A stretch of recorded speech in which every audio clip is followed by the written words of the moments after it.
I've gone through the thought processes with everything in this movie. I've gone through, and this is why I wanted to make sure y'all understand where I'm coming from. This is not just my opinion.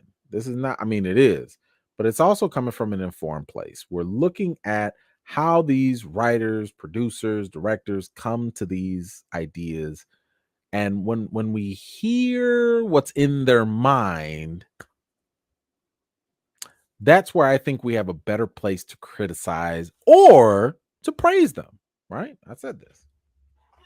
This by far was probably the most glaringly bad mistake that they have ever done in Ant-Man 3. And it made no sense. It was literally the first question people had before going in, and it was the first question people had after coming out.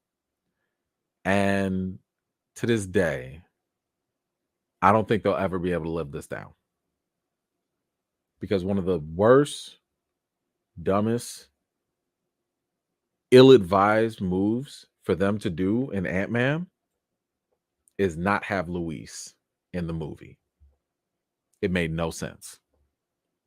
There was no sense, rhyme, or reason not to have Michael Pena back in this movie at all.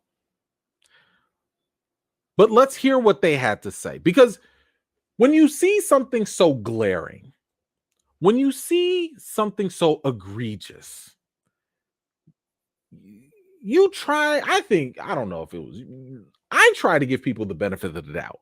I try to sit here and think like, man, y'all had some good reason. Something happened. Maybe it was a contract dispute. Maybe, God forbid, it was like an accident. He wasn't available. Maybe it was a scheduling thing. Maybe it was something.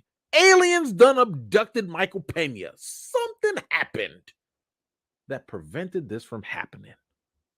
It had to be, right? So this is what they had to say. Director Peyton Reed said that there were no versions of this movie with Luis. No versions. There are a lot of characters in the movie. We obviously have our Lang, Van Dyne, and Pym family, but then we also introduced Kang, MODOK, and all of our freedom fighter characters. So we had to make decisions early on about what stories we could tell and what stories we couldn't tell. We wanted to bring the family into the quantum realm pretty early in the movie. It just didn't make sense to include Lewis and company. Sir,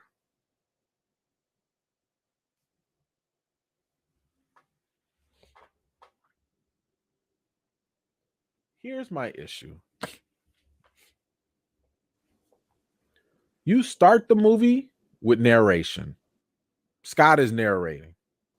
Could have been Luis. You end the movie with narration. Could have been Luis.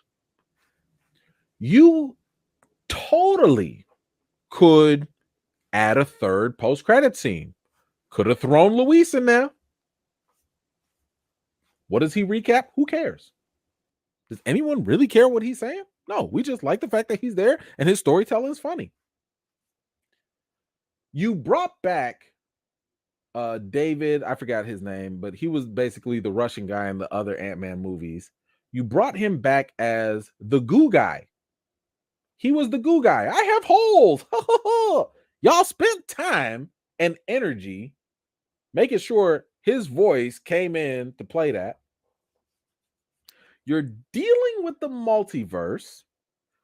You mean to tell me that you couldn't find a freedom fighter, an alien, and have that alien do Michael Pena's voice, be Michael Pena's voice, and just recap stuff? You don't think that that would have been maybe a sophisticated joke that us, the audience, would have caught on? Obviously, we would have known that's another character. You would have kept the same theme going. You don't think that y'all could have just thrown that in there? But no, y'all want to have dick jokes with MODOK. But no, we got to have jokes about holes with the goo guy.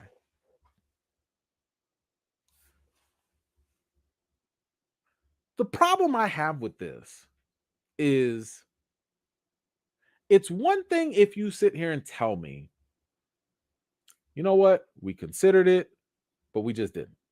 We didn't like it. But you're telling me that you couldn't find anything that made sense? When did this movie make sense?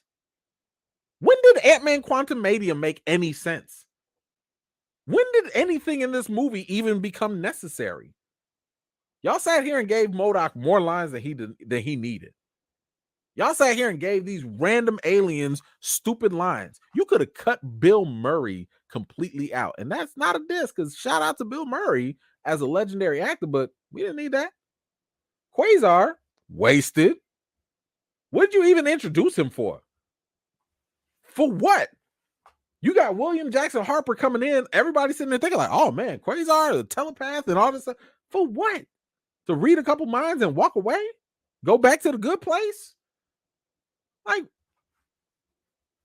y'all brought in all these characters that had zero real impact, but you couldn't find something that was a beloved staple in the franchise in Michael Pena's Luis?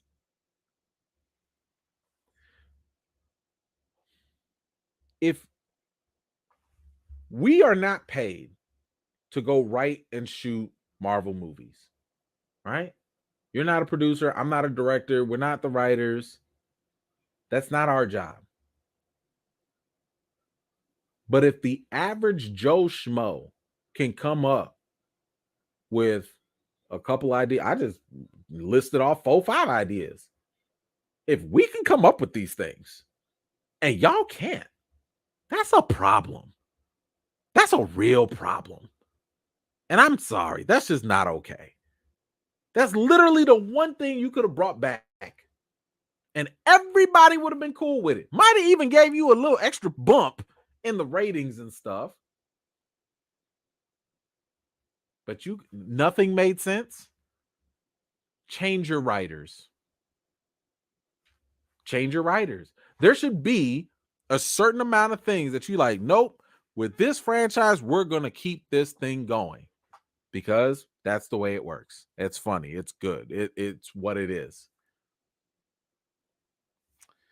Anyway, how do you feel about the director's comments about not including Luis or finding a way to include Luis in the Ant-Man 3 movie?